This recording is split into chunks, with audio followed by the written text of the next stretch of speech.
ఎన్ని sequel sir? ఎవరి కోసం సార్ ఇన్ని సీక్వెల్?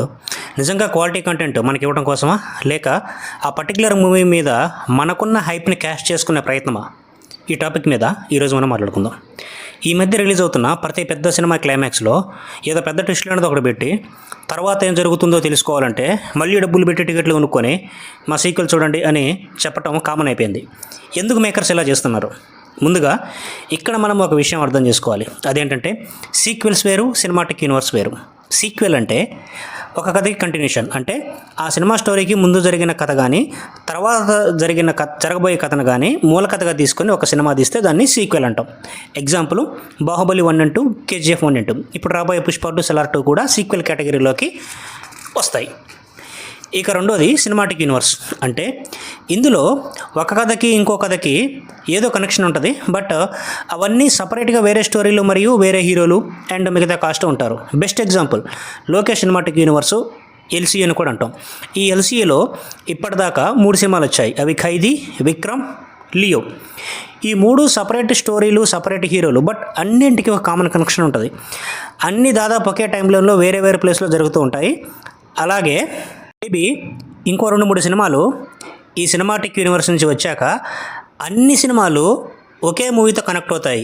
బెస్ట్ ఎండ్ గేమ్ లాగా మీరు అవెంజర్స్ సిరీస్ చూసి ఉంటారు, అవెంజర్స్ ఎండ్ గేమ్ లాగా. అందులో కూడా సపరేట్ సూపర్ హీరోలు అందరూ ఉంటారు. Iron man, captain America, man, spider man, వీళ్ళందరూ. కానీ వీళ్ళందరికీ సపరేట్ సినిమాలు ఉంటాయి. క్లైమాక్స్లో లాస్ట్ సినిమాలో అందరూ వచ్చి ఒక దగ్గర కలుస్తారనమాట. వీటిని మనం సినిమాటిక్ యూనివర్స్ అంటాము. కల్కి కూడా నెక్స్ట్ సినిమాటిక్ యూనివర్స్ చేయబోతున్నాం అని మేకర్ చెప్పారు. అంటే కల్కి 2 ఒక్కటే కాదు, ఈ టైం లైన్లో జరిగే కల్కి స్టోరీతో సంబంధం ఉన్న వేరే స్టార్ హీరోలతో వేరే స్టోరీతో కూడిన సినిమాలు కూడా మనం ఎక్స్పెక్ట్ చేయొచ్చు.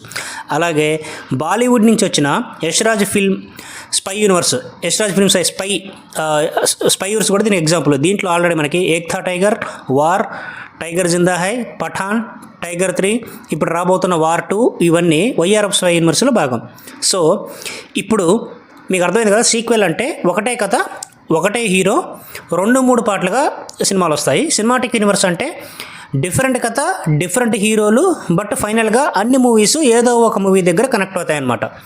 ఇప్పుడు మెయిన్ పాయింట్లోకి వెళ్దాము. సినిమాటిక్ యూనివర్స్లో ఎన్ని సినిమాలు వచ్చినా పర్లేదు, హిట్ ఆఫ్ ఫ్లాప్ అని పక్కన పెడితే ప్రతిసారి కొత్త కథ, కొత్త హీరోలు ఉంటారు. మనం పెట్టిన డబ్బులకి అంతో ఎంతో న్యాయం జరుగుతుంది. కానీ అసలు సమస్య ఈ సీక్వెల్స్తోనే వచ్చింది. అది ఎలాగంటే, ఒక డైరెక్టరు తను తీద్దామనుకున్న సినిమా కథ ఒక 3 గంటల నిడిలో చెప్పడం కష్టం అని అనుకున్నప్పుడు కథని ట్రిమ్ చేసి ఒకే సినిమాగా తీస్తే సౌల్ మిస్ అవుతుంది అనే ఉద్దేశంతో 2-3 సినిమాలుగా మార్చి మన ముందుకు తీసుకొస్తాడు. అలా అనుకోవడంలో తప్పే లేదు. అలా వచ్చి బాగా ఆడిన సినిమాలకు best example Baahubali 2 and KGF 2.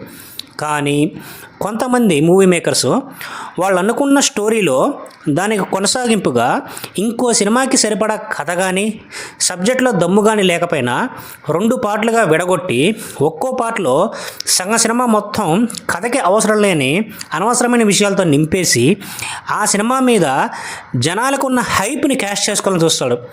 But so sad. దీనికి బెస్ట్ ఎగ్జాంపుల్ ఏమైందంటే రీసెంట్గా వచ్చిన భారతీయుడు 2. దీంట్లో ఇంకో మార్కెటింగ్ స్ట్రాటజీ కూడా ఉంటుంది. అదేంటంటే, సపోజ్ ఒక భారీ సినిమాను 400 కోట్లు పెట్టి తీస్తే తీరా ఆ సినిమా రిలీజ్ అయ్యి పొరపాటున ఫ్లాప్ అయితే ఎంత లేదన్నా ఒక 300 కోట్లకు పైగా మేకర్స్కి నెత్తి మీద గుడ్డపడుతుంది. దీన్ని తప్పించుకోవాలంటే అదే సినిమా స్టోరీని కొంచెం మార్చి నిడివి పెంచి 2 సినిమాలుగా విడగొట్టి రిలీజ్ చేస్తే బై మిస్టేక్ ఒక సినిమా ఫ్లాప్ అయినా కానీ ఇంకో సినిమా అన్న హిట్ అవ్వచ్చు, అట్లీస్ట్ నష్టాల నుంచి తప్పించుకోవచ్చు అన్న ఆలోచన కొంతమంది మూవీ మేకర్స్ చేస్తూ ఉంటారు. యాక్చువల్గా end of the day cinema అనేది ఒక వ్యాపారం. ఒక ప్రొడ్యూసరు, ఒక మూవీ టీము సినిమా ఎలా తీసుకునే హక్కు అయినా వాళ్ళకు ఉంటుంది. కాబట్టి ఒక సినిమాని 2 సినిమాలుగా మార్చి నష్టాలు రాకుండా బయటపడటం అనేది ఆలోచన చేయటం తప్పు కాదు. అసలు తప్పంతా అలా 2 సినిమాలుగా మార్చే క్రమంలో కథని డైల్యూట్ చేసి స్టోరీలో ఉన్న సౌండ్ని డిస్టర్బ్ చేసి సినిమా నిడివి పెంచడానికి అనవసరమైన సీన్లు, పాటలు ఇరికించి మనకు ఫ్రస్ట్రేషన్ వచ్చేలా చేస్తున్నారనమాట. ఇలా చేయటం వల్ల మేకర్స్కి వచ్చే లాభం కన్నా కూడా వాళ్ళకు వచ్చే నష్టమే ఎక్కువ. ఆడియన్స్కి ఆ మేకర్స్ మీద ఉన్న రెస్పెక్ట్ పోద్ది. ఫస్ట్ ఒక సినిమా హిట్ అవ్వచ్చు, ఫ్లాప్ అవ్వచ్చు, కానీ ఒక్కసారి రెస్పెక్ట్ పోతే, ఆ ఇమేజ్ అన్నది పోతే ఆ ఎఫెక్ట్ వాళ్ళు తర్వాత తీయబోయే సినిమాల మీద ఖచ్చితంగా పడుతుంది. ఫైనల్గా చెప్పేది ఏంటంటే సినిమాలో కంటెంట్ మంచి సినిమా తీయాలన్న ఇంటెన్షన్ ఉంటే ఆడియన్స్ ఆ సినిమాలో పెద్ద స్టార్ కాస్ట్ లేకపోయినా భారీ బడ్జెట్ లేకపోయినా నెత్తిన పెట్టుకుని మోసి మంచి లాభాలు ఇస్తారు. బెస్ట్ ఎగ్జాంపుల్ ఒక అర్జున్ రెడ్డి కానీ మొన్న మధ్య మలయాళంలో రిలీజ్ అయిన మంజుమల్ బాయ్స్ కానీ ఆ కేటగిరీలోకి వచ్చినవే.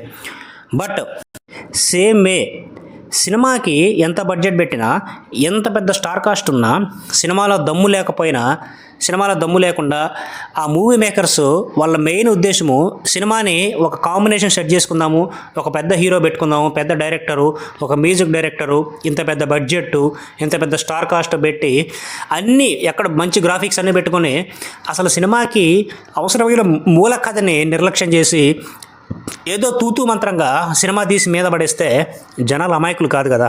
వాళ్ళు పెట్టే టికెట్ డబ్బులకు న్యాయంగా కోరుకుంటారు కదా.